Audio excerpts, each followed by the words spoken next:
हैदराबाद में स्नान हो रहा है जी। हैदराबाद में हाँ, तो देशी वालों ने हमला किया था। देसी वालों ने हंगामा किया, वो तो ऐसा कुछ तो नहीं खास देखने में आया। पब्लिक हंगामा कर रही थी। जो समाज की अलग अलग सभा सोसाइटियां हैं वो मीडिया को पढ़ करके, अखबारों को पढ़ करके और चैनल्स को देख करके, टीवी में जो देखते थे उसे देख और सुन करके और पढ़ करके जो ग्लानि बुद्धि में बैठ गई तो उसके आधार पर हड़कंप मचा रहे थे। अभी भी मचाए रहे हैं थोड़ा बहुत।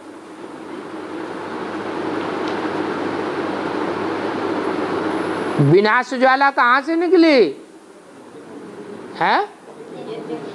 रुद्र ज्ञान यज्ञ कुंड से विनाश ज्वाला निकली। तो यज्ञ कुंड माउंट आबू में है क्या? है? कहाँ है? अरे कौन सी जगह में का कुंड बहुत प्रसिद्ध है? हैं? द्रौपदी कुंड शास्त्रों में भी बहुत प्रसिद्ध है। तो 98 में वहां से विनाश ज्वाला निकली। चिंगारी फूटती है तो धीरे धीरे आग लगती है कि एकदम भड़क जाती है। तो 10 साल अभी चिंगारी को सुलगने में लग गए। अब धीरे धीरे फटना शुरू होना चाहिए कि नहीं है? अव्यक्त बाप दादा ने तो बोल दिया यूपी को धर्म युद्ध का खेल दिखाना है। देखना है कि धर्म स्थिर रहता है या धर्मी स्थिर रहते हैं, कौन टिका रहता है और कौन डिग जाते हैं।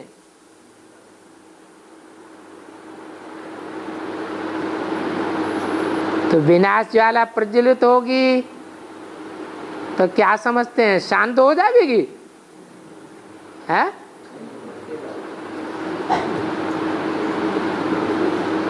98 में जब बवंडर शुरू हुआ था तो यूपी के जनता पार्टी के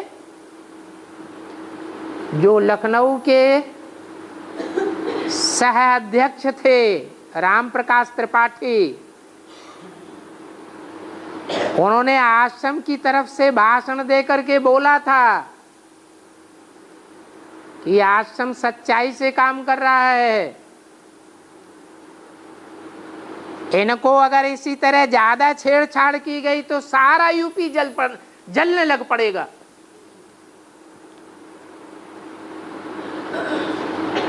अब वो छेड़छाड़ तो लगातार जारी रही।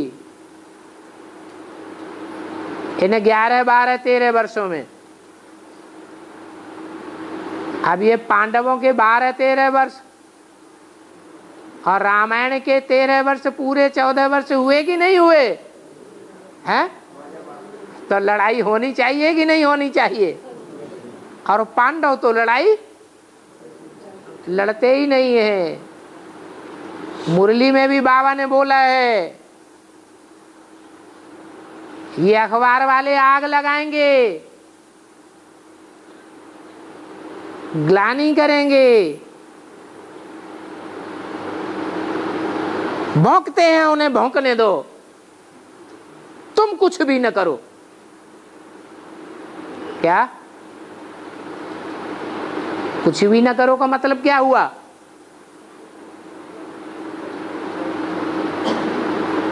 सच्चाई को सिद्ध करने की जरूरत होती है क्या?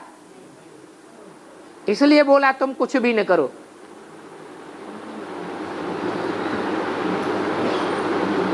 जो सच्चाई है वो स्वयं सिद्ध हो जाती है। एक कहावत है, सच्चाई सिर पर चढ़ करके बोलेगी। इसलिए तुम कुछ भी न करो। भौंकते हैं, उन्हें भौंकने दो। पुतले जलाते हैं तिराहों पर, चौराहों पर, जलाने दो।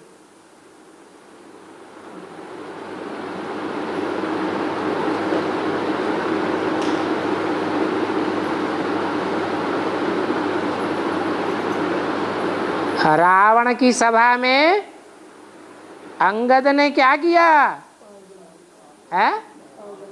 पांव जमा दिया, चैलेंज दिया। जिसमें ताकत हो वो हिला के दिखाए।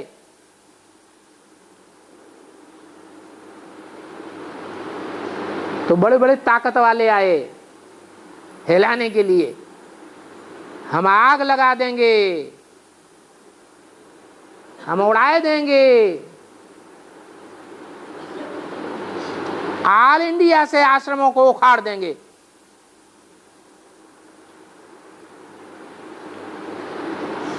फिर क्या पांव हिल गया है?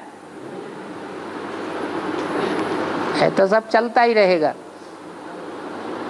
डर लग रहा है क्या?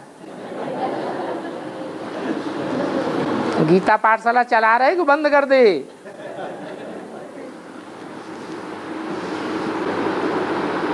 और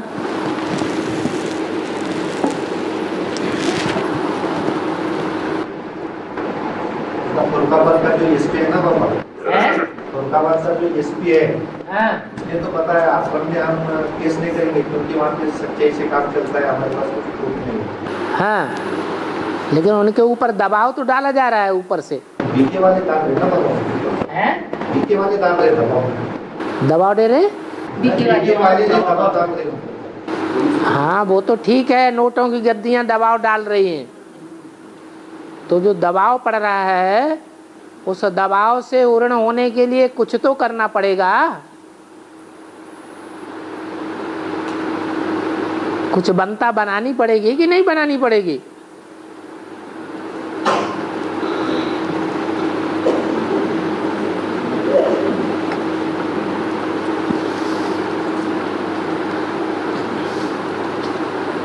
चलो, नेगेटिव करने वालों को नेगेटिव करने दो। हमारा काम क्या है? ग्लानि फैलाने में सहयोग देना या भगवान का गायन करने में सहयोग देना? बस हम अपना पॉजिटिव काम करते रहें। फरुखाबाद में जैसे पार्टियां पहले आती थी, आती रहेंगी और ज्यादा आएंगी। कंपिल में 98 का वाकया होने के बाद, धड़कंप होने के बाद, पहले ऑल इंडिया में 3 ही सेंटर थे एडवांस के, कलकत्ता, दिल्ली और कंपिल। फिर क्या हुआ? अब 3 की जगह 30 हो गए। हो गए कि नहीं हो गए? अभी और ज्यादा बवंडर खड़ा होगा कि 3 की जगह 300 हो जाएंगे। ये लड़ाई है दिए और तूफान की। पब्लिक चिल्ला रही है।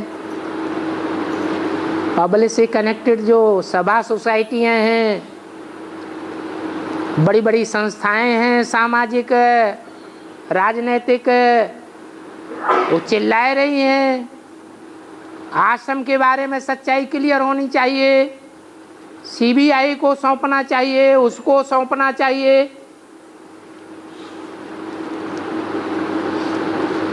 लेकिन गीत तो बने हुए हैं ना, जादूगर जादूगर आएगा, किसी को समझ नहीं आएगा। खोद खाद करते हैं, मिलता उन्हें कुछ भी नहीं है। कंपिल में एक कालेश्वरनाथ मंदिर है,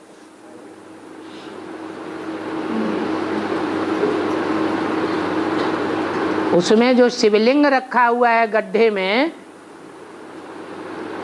तो एक अंग्रेज अफसर ने उसकी खुदाई कराना शुरू कर दी। कितना गहरा है, खुदाई कराता जगह, और वो पत्थर और ही चौड़ा होता गया नीचे। आखिर इन खुदाई करना बंद कर दिया।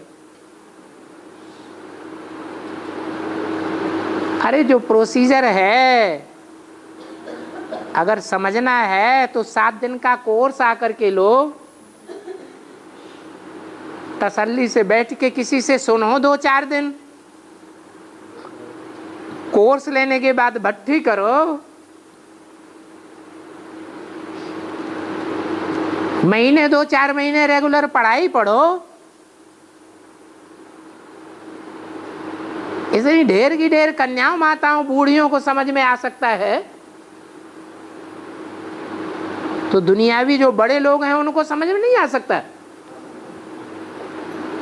लेकिन बाबा ने बोला हुआ है, उसके लिए क्या करेंगे? बाबा ने तो एक मुरली में बोल दिया, जब बाप आते हैं तो दुनिया के बड़े बड़े लोग मूर्ख बन जाते हैं, महामूर्ख।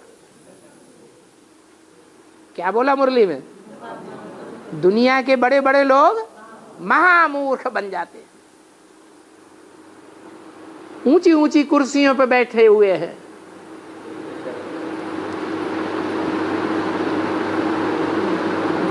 ऊंची ऊंची महलमानियां अटारियां बनाए बैठे हैं, बड़े बड़े कलकाल खाने खोले बैठे हैं। लेकिन बाप के बारे में उनकी अकल क्या कह रही है? मूर्ख बन रहे हैं कि महामूर्ख बन रहे हैं? महामूर्ख बन जाते, सारे निर्णय उल्टे उल्टे लेते हैं।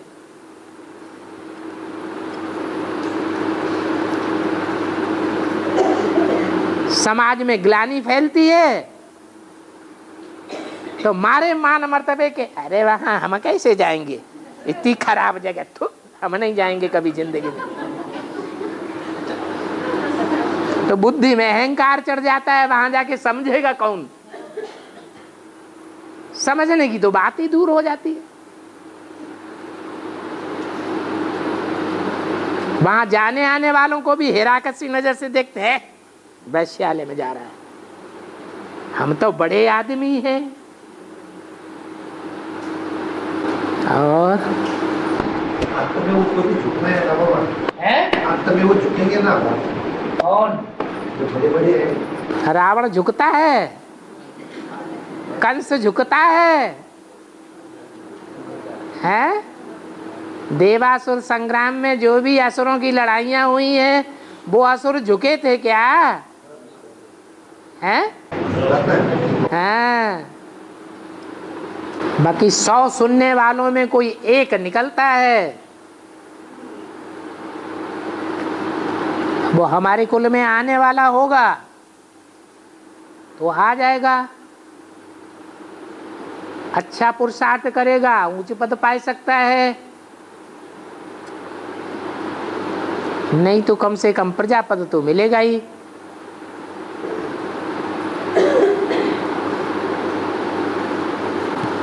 और